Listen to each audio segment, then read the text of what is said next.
ঝামেলা। হ্যাঁ এ দিদি কি খাচ্ছিস রে? গু খাচ্ছি, খাবি? ছোচা একটা, সব জায়গায় চলে আসে। এবং দেখ না একটু কে ফোন করেছে, একটু দেখ না। না আমি পারবো না, নিজের ফোন নিজে ধরবি যা, আমি পারবো না। আরে দেখ না একটু কে ফোন করেছে, সব সময় শুধু জেদ জেদ জেদ, জায়গা থেকে দূর বেন, ভাল লাগে না। রাক্ষসী একটা, আমাকে যেন চাকর পেয়েছে।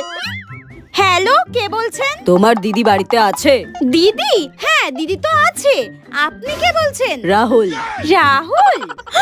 রাহুল, ও মাই গড, আমি তো ভাবতেই পারছি না আমার কলেজের ক্রাশ আমাকে ফোন করেছে। দাঁড়াবো না, আমি যাচ্ছি। আচ্ছা তোমার দিদি কি করছে? দিদি কি করছে? দিদি তো এখন গু খাচ্ছে।